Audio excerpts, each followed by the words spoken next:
speaker for today will be coming to speak. He will introduce himself, and he will share specifically about the world of work and all the questions that come in this section. So please give all of your attention to Mr. Kanu. Thank you, Lisa. Hi, my name is Kanu Sani. I am Director of Community Relations for the university, but I've been in human resources for a number of years. I've run businesses and organizations for a number of years, and I teach HR for the Katz Graduate School of Business and College of Business Administration. So it's from my perspective, I think I can talk to you a little bit theoretically, but a lot of it practically, which I think is a good combination. So I want to talk a little bit about the workplace and some of the more recent trends, then talk to you about skills, and then really have a discussion around simple things like how you develop your career, managing your money, budgeting. I think those are all things in this section that might be relevant. I want this to be interactive, so please don't feel shy. Stick your hand up and say, let's talk about this, and we'll stop and talk. All right? So can we advance to the next? Thank you. We have a special signal for advancing slides. All right. The main topics, human capital in the workplace, the skills, certainly employment statuses, because there are a number of different types of employment relationships. We talk about salary and budgeting, managing your money, and professional and career development. And really the sequence might be a little changed as we go through it, but we'll try and cover all of these items. Thank you. The workplace has really changed. Used to be that you joined an organization that did everything. They made the electronics, they made the hardware, they marketed, they produced brochures, they did everything in-house. That has changed a lot. And I think some of it is because the American workplace has become more lean and kind of dynamic. So rather than one organization having 80,000 employees, they look at what's called the core business, which is what is absolutely required for them to deliver on their mission. So they keep the core employees in the core organization, and they may have a lot of relationships with external organizations, even overseas, to be able to fulfill their business mission. So this chart actually talks to you a little bit about how the workplace can look. So you have your core employees who are absolutely essential, and we can use an example. Let's talk about, for example, the iPhone.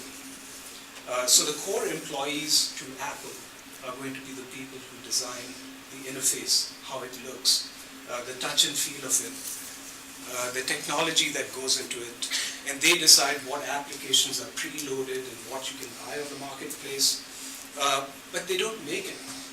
Who knows where iPhones are made? Show of hands. Go ahead.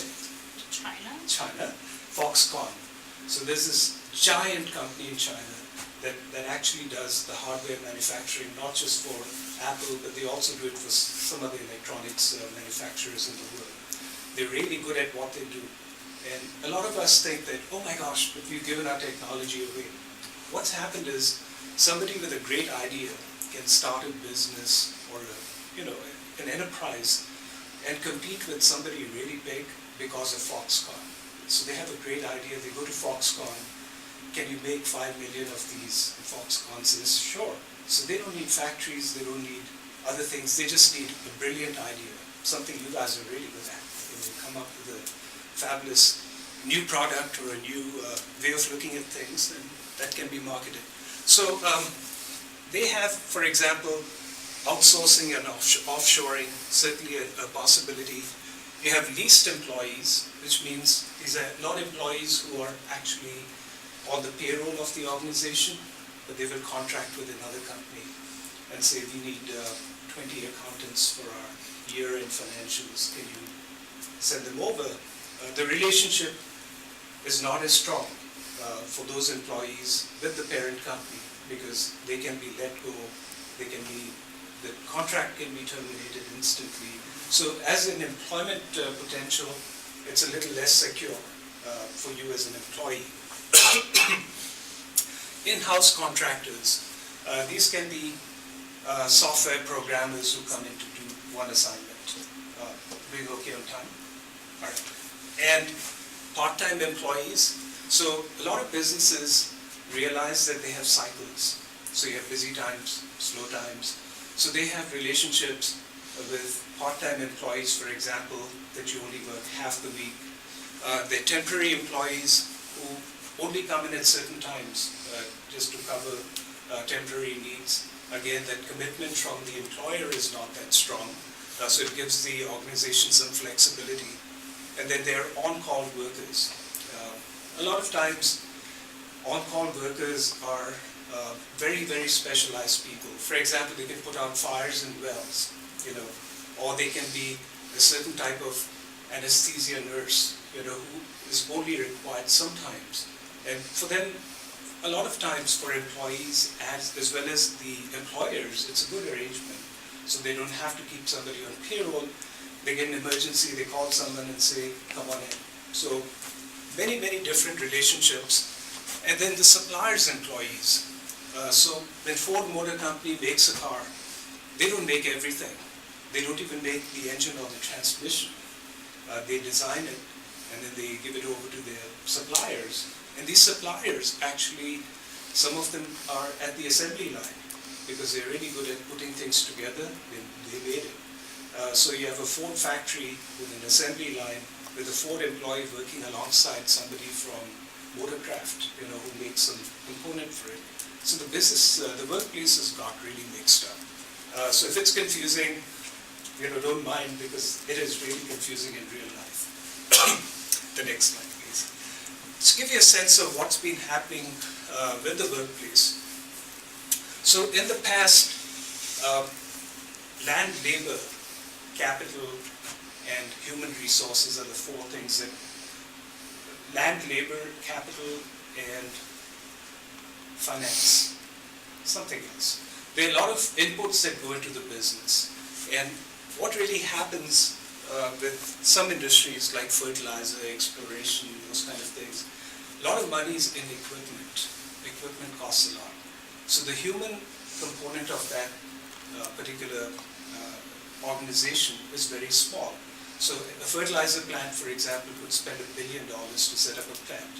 And they can hire very cheap labor to come in because all they have to do is pull levers and move things along. The US used to have a lot of that, industrial organizations. Over time, we become very, very sophisticated.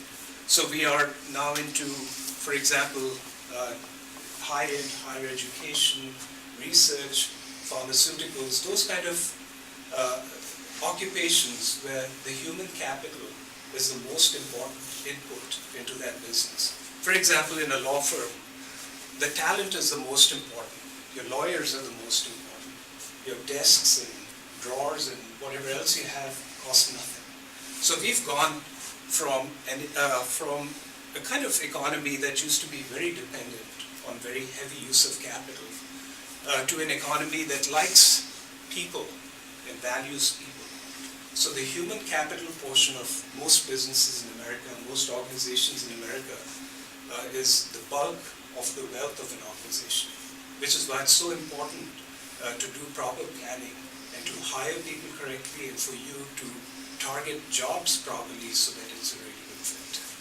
We actually have the clicker. Oh, you do? So if you could get a moment so we can... Yourself one more.